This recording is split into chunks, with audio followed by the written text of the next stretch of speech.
Le punk rock, ça vient de la colère. Il me permet de m'exprimer. Il donne une voix aux prolétaires.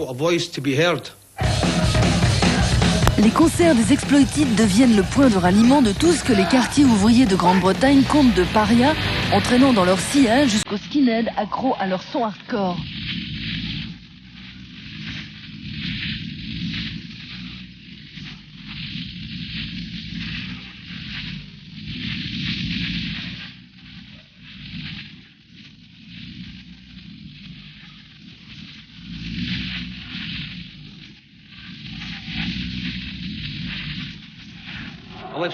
J'ai quitté l'école à 15 ans et j'ai bossé comme boucher et des tas d'autres jobs de merde comme ça.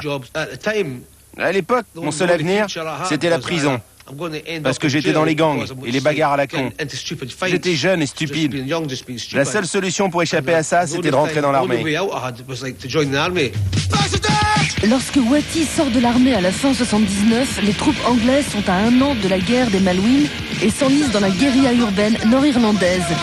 80, c'est aussi London Burning. Les quartiers noirs de Londres s'enflamment contre la Dame de Fer et contre les rasés du National Front. Les années Thatcher sentent la crise, le pneu brûlé et les gaz lacrymogènes, une formidable rampe de lancement pour les Mohicans en colère d'Exploited.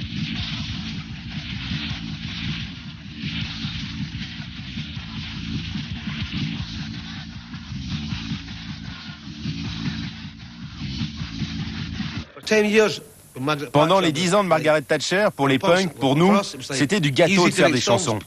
On la haïssait tellement. Il y avait les riches et les pauvres. Et entre les deux, il n'y avait rien.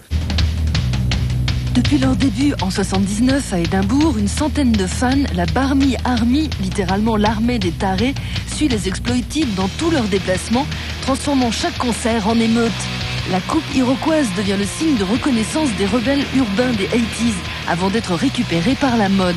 Aujourd'hui, une Mohican est appelée une Beckham. Tous les punks me disent tu dois porter une iroquois, tu dois porter la crête. Même la maison disque, faut que tu aies une crête. Allez vous faire foutre. La crête c'est un truc perso, ça veut dire quelque chose, c'est une revendication. Et puis voilà que tout d'un coup, 10 ans plus tard, c'est devenu une mode. Fuck the system, fucking liar, you're a fucking bastard. Les nouvelles compositions des Exploited ne font toujours pas dans la dentelle. À 43 ans, Wattie n'a pas raccroché ses Doc Martens.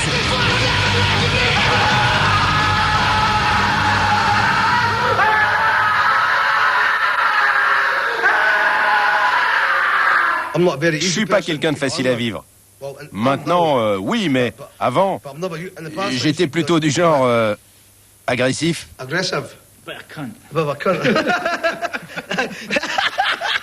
Not too faint a point,